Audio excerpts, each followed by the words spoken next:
You're listening to User Media. Hello General Hospital friends, welcome to my channel. Before starting the video, please go ahead and hit the subscribe button, and give this video a like up. Carly is telling Brennan about Sasha's kidnapping on today's General Hospital, and how she came to him after being warned not to call the police. He immediately recognizes Sidwell as the kidnapper as she describes him.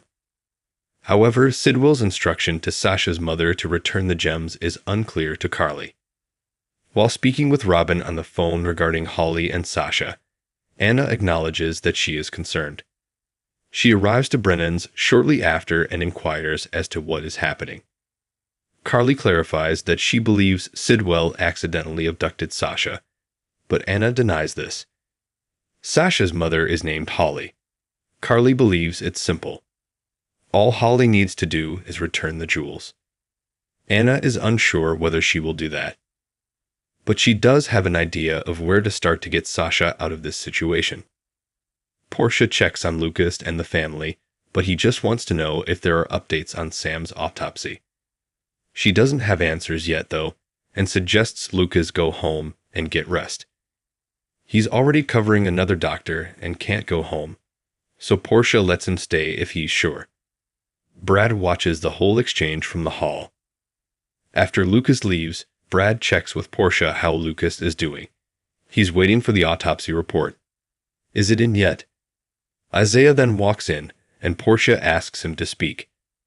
They go to her office, and Portia thanks him for doing Lulu's surgery, but she wants to ask him about Sam. He doesn't know what happened, and Sam wasn't his patient. Portia asks for his insights, at least, and wants to know if there were indications that Lucas made mistakes. Isaiah says that from what he's seen, Dr. Jones did everything perfectly. Sometimes, things like this just happen. Portia, though, says this is unique since Lucas was performing surgery on his sister. Isaiah, though, wonders if she's looking for a scapegoat. She's not, she just wants answers. Isaiah insists Lucas was up to the job, and he's an excellent surgeon. Maybe, but he had extra pressure, Portia says. Lucas, meanwhile, is going through Sam's file and putting his medical notes in. He's reading through her file, sees something, and opens his medical book. After a few seconds, he slams it shut and throws it on the table. After, Lucas gets a shower, returns to his locker, and stares at a photo of him and Sam. Alexis is home on the couch, going through a photo album of Sam's photos when there's a knock on the door. It's Curtis. He just wanted to check on her and say he's sorry. He knows the pain she's in makes someone make bad decisions. He's bringing a meeting to her if she's not up for one. She admits she's thought of having a drink 1,000 times, but she's not going to have one. She was in Curtis' position not that long ago with Finn. She had a relapse already, but Sam stepped in to save her.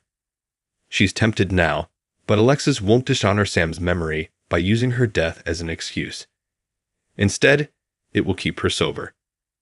Curtis stands and says he's there for Alexis day or night. Alexis has to start making funeral arrangements, but she just wants Sam to be proud of her. She definitely is, Curtis tells her and leaves. Alexis sits back down, going through her photo album as she cries. Michael looks stunned as he walks into the Quartermain living room. He's still in shock, he admits to Brooklyn. But he hasn't been able to get in touch with Willow. But they're too distracted by Sam and what happened to wonder too long where she is.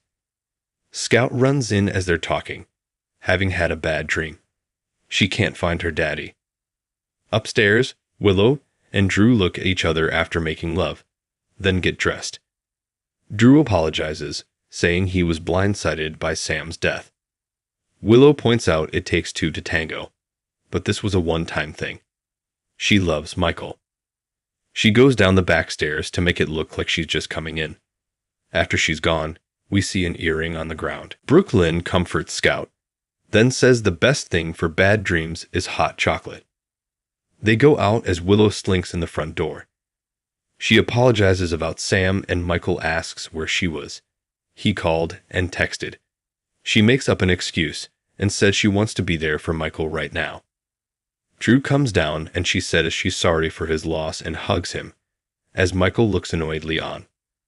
After they let go, Michael apologizes to Drew for what he said before knowing about Sam.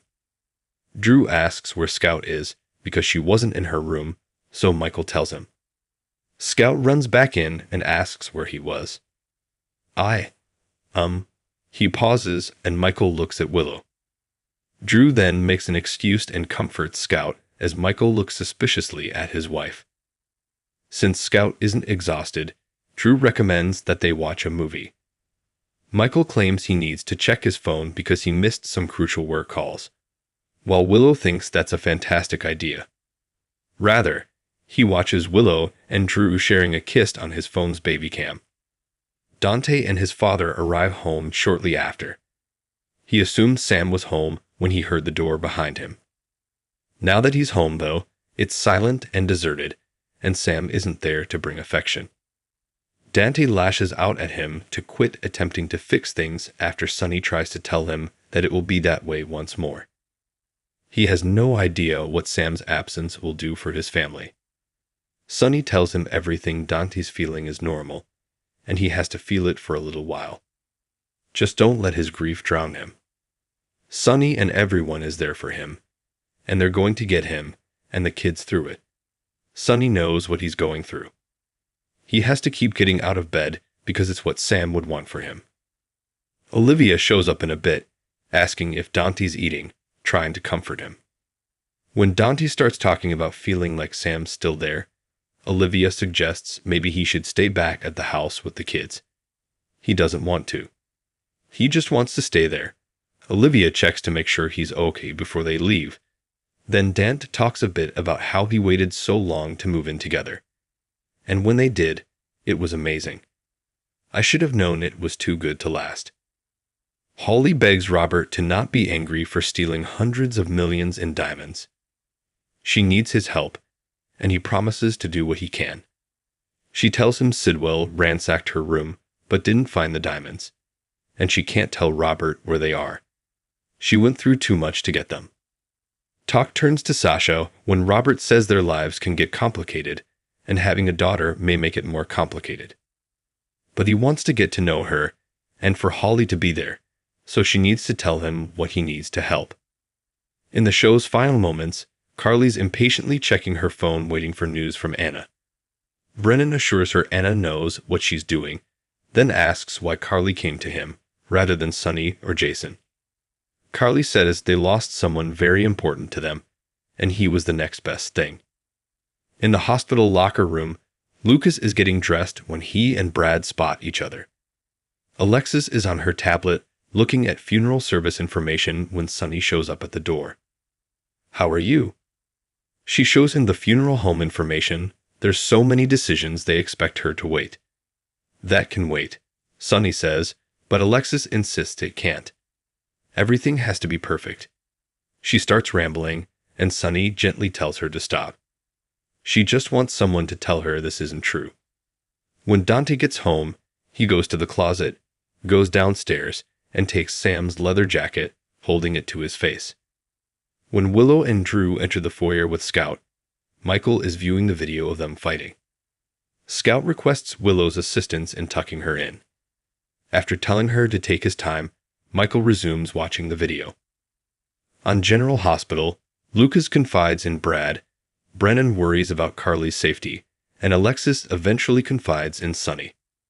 Thank you for watching this video. Please subscribe my OSR Media to our channel, and stay with us.